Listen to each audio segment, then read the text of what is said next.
राजधानी रांची के अंतर्राज्यीय बस अड्डे पर जब रविवार को दोपहर में 6 बसों में अचानक आग लग गई तो अफरा तफरी का माहौल मच गया। ऐसे में लगातार अब पुलिस प्रशासन उस आग लगाने वाले शख्स को ढूंढते नजर आई और सीसीटीवी फुटेज को खंगालते नजर आई। तो आज जाकर रांची पुलिस को एक लड़का हाथ लगा जो 32 वर्षीय बताया जा रहा है और इसका नाम अर्जुन भोक्ता है। ये अर्जुन भोक्ता नशे की हालत में उन बसों के पास जाता है और आग लगाता है। साथ में मामला यही तक नहीं रुकता है, वो दूसरे दिन भी एक बस में आग लगाने की प्लानिंग करता नजर आता है। तब जाकर ये पुलिस के हत्थे चढ़ जाता है। ऐसा साफ तौर पे रांची की पुलिस कहती नजर आ रही है। और इन सारे मामलों को लेकर कैसे उद्भेदन हुआ, क्या कुछ मामला सामने आया, ये पहले आप सुन लीजिए। देखिए, आप सभी लोगों को पता भी है और एक रिसेंटली कुछ वीडियोस भी वायरल हुई थी। एक घटना हुई थी जिसमें 1 फरवरी को 6 बसेस में जो आग लगी थी और जो एक और बस है वो आधे क्षतिग्रस्त हो गई थी आग की वजह से। तो इस आगजनी की घटना के पश्चात स्थानीय लोगों से भी बातचीत करी गई और उसी दिन एक इंक्वायरी भी इनिशिएट करी गई थी कि इस इंसिडेंट का क्या रीज़न हो सकता है। नेक्स्ट डे ही दोपहर के टाइम पर इसमें इन्वेस्टिगेशन चल ही रहा था कि नेक्स्ट डे भी एक ऐसी घटना हुई जिसके आधार पर इस केस का खुलासा हुआ है। इसमें एक व्यक्ति जो है नेक्स्ट डे 2 फरवरी को बस में अंदर जाते हुए दिखे। उनके और जो व्यक्ति जो अंदर जा रहे थे उनके हाथ में एक कपड़ा था।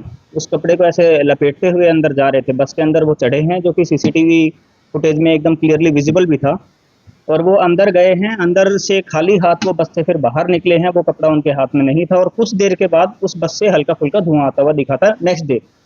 उसके बाद स्थानीय लोगों के द्वारा भी तुरंत ही पुलिस को सूचना दी गई, खादगड़ा टीओपी को भी सूचना दी गई, लोअर बाजार को भी सूचना दी गई कि ऐसा ऐसा एक कपड़ा जलने की इंसिडेंस हुई है।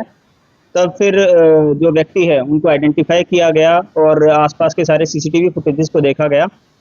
उसमें ये भी सामने आया है कि जो 1 तारीख वाली घटना है, घटना से 5 मिनट पूर्व ही यही सेम व्यक्ति 1 तारीख को भी एक बस में जाते हुए दिखे हैं, फिर वहां से निकलते हुए उस एरिया के आसपास से दिखे हैं। और यही एक मेन जो सस्पेक्ट है उस दिन के। बाकी लोगों को आइडेंटिफाई करने की कोशिश करी गई बट उनका रोल ऐसा डायरेक्ट इन्वॉल्वमेंट इसमें नहीं दिखा।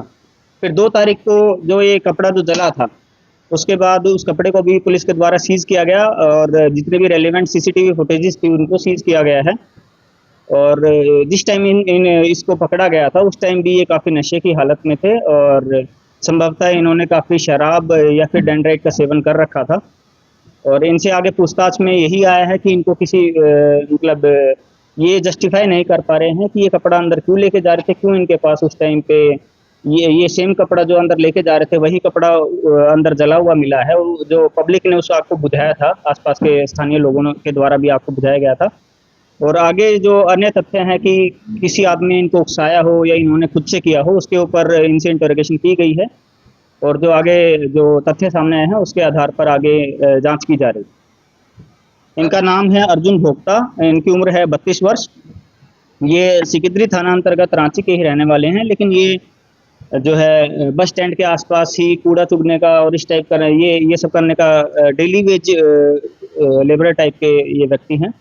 और ये एक पॉसिबिलिटी है कि किसी ने इनको उकसाया या किसी ने इनको नशे की हालत में ये आग लगाने के लिए बोला हो। उस तथ्य पर अभी पुलिस जांच कर रही है और आगे जैसे भी एविडेंस सामने आते हैं उसके आधार पर आगे कार्रवाई की जाए। सर, वहाँ के लोगों का ये आरोप सुरक्षा का अगर आप आगजनी की घटना के पर्सपेक्टिव से अगर आप बोलते हैं तो वहाँ पर जो हमारी खादगड़ा टीओपी भी ऑपरेशनल रहती है पुलिस की। और जैसे ही तुरंत पुलिस को सूचना मिलती है वहीं टीओपी से ही हमारे पदाधिकारी और जो जवान हैं वहाँ रेडी मोड में रहते हैं और वहाँ उसको किसी भी सिचुएशन को डील करने के लिए सामने आ जाते हैं। आपका जो कहना है कि जो आगजनी की घटना से रिलेटेड सुरक्षा है उसका एक बार हम रेलिवेंट डिपार्टमेंट से भी कांटेक्ट करके उसको रिव्यू करवाएंगे और जो पुलिस की तरफ से जो भी सपोर्ट मिल सकता है वो इंश्योर किया। नहीं, इस आरोपी की पहले किसी घटना में संलिप्तता नहीं रही है। और चूंकि मैंने बताया कि ये काफ़ी जब इनको पकड़ा गया तब भी ये काफ़ी नशे की हालत में थे और ये स्पष्ट रूप से कुछ भी उस टाइम बता नहीं पा रहे थे। काफ़ी टाइम के बाद ये थोड़ा होश में आए थे और तब इनके द्वारा मतलब अलग अलग तरह की बातें बताई जा रही हैं, जिसका भी विश्लेषण करके उसके ऊपर आगे जांच पुलिस की जांच जारी है।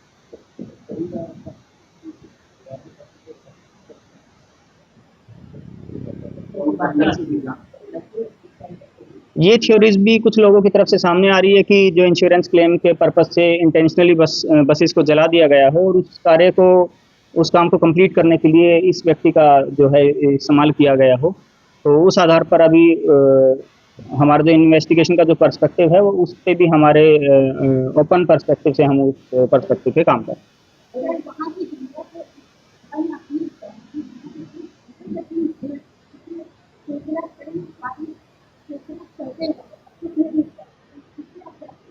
उस पे हम जो रेलिवेंट डिपार्टमेंट है हम उसको इसमें कम्युनिकेट भी कर देंगे और आप भी डायरेक्टली अगर आपको ये रिक्वायरमेंट है तो आप इस पॉइंट को रख सकते हैं और उसके बाद आवश्यक कार्रवाई इस हिसाब से आगे हमारी तरफ से भी की जाएगी। आगे जो कारण जो नहीं, ये कारण नहीं बता पा रहे हैं, ये काफ़ी नशे की हालत में थे और जो किसी ने अगर इनको उकसाया है और जो भी इन्होंने इंट्रोगेशन के दौरान बताया गया है वो अभी गोपनीय है और उसके आधार पर ही आगे जांच की जाएगी। तो सुना आपने कि रांची पुलिस क्या कुछ कहते नजर आ रही थी। अंतर्राज्यीय बस अड्डे में बसों में आग लगाने वाले शख्स को तो पकड़ लेती है, लेकिन कहीं न कहीं ये मामला सुलझने के बजाय अब और उलझता नजर आ रहा है।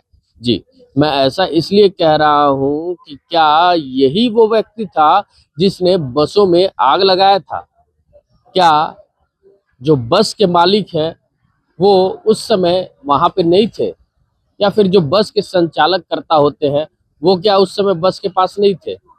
लेकिन सवाल ये उठता है कि आखिर बसों में इतनी बड़ी तादाद में आग कैसे लगी? एक नहीं, दो नहीं, कुल 6 बसों में आग लग गई।